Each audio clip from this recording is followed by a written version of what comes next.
Fox News host Brian Kilmeade was caught on a hot mic expressing his aggravation with a particular Republican congressman in the midst of the battle for Speaker.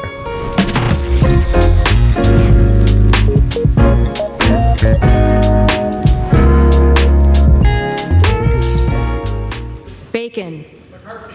McCarthy.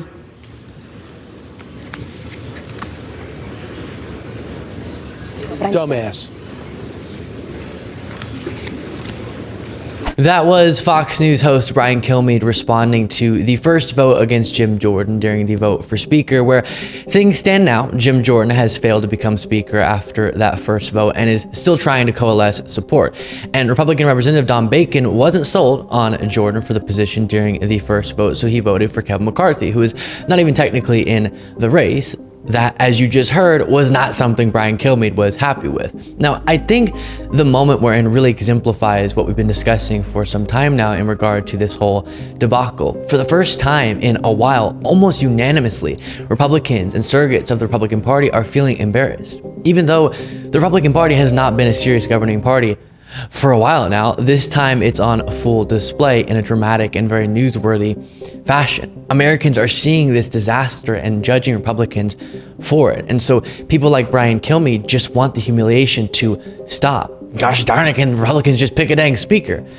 Now, I have a response to the day's events that was much better than Brian Kilmeade's in the form of Democratic Congressman Jared Moskowitz. Take a look at this. As I've said, which is, if for the 16 years that Jim Jordan has been in Congress, okay, I would like to go over right now all of his legislative accomplishments. I want to list them one by one. I'm going to start right now.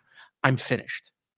And he's exactly right. Not only is Jim Jordan the person who participated in an attempt to overthrow our constitutional democratic process and install Trump the president, but he also has an awful legislative record. And I don't mean awful in the sense that I don't like what he's gotten done. I mean, he hasn't gotten stuff done.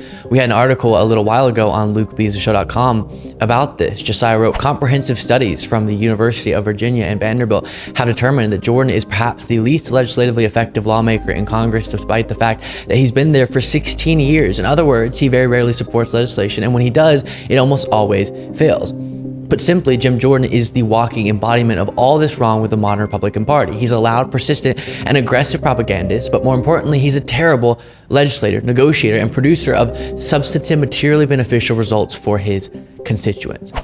And listen, I don't know about you, but I think it's sort of important for the person who leads all the legislators to be a good legislator.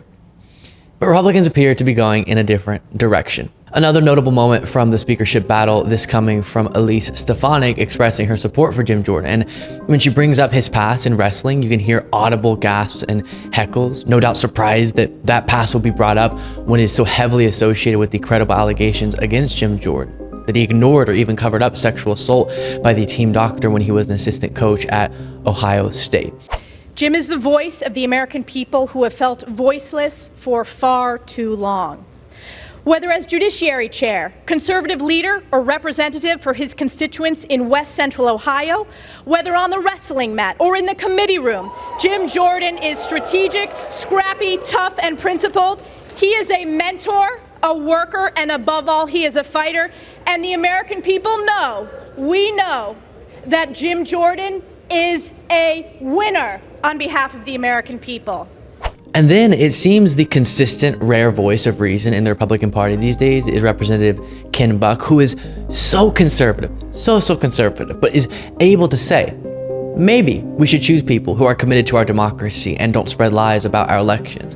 Ken Buck here is making clear one of the things that would bring him from an absolutely no on Jim Jordan for Speaker to a maybe is at least being honest about the 2020 election, which, of course, Jordan has an awful record on.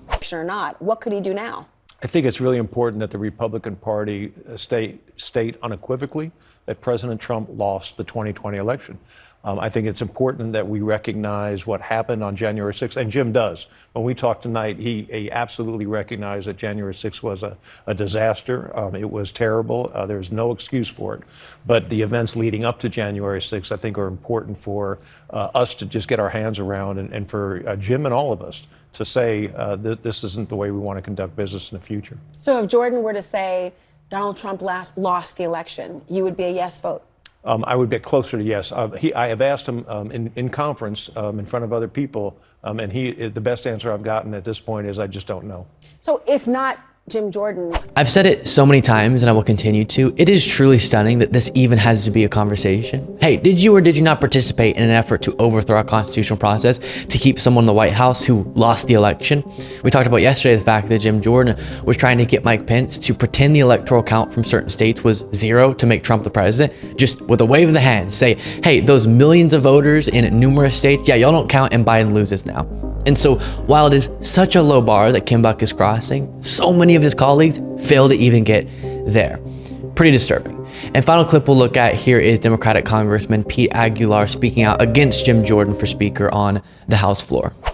A vote today to make the architect of a nationwide abortion ban, a vocal election denier, and an insurrection insider to the Speaker of this House would be a terrible message to the country and our allies.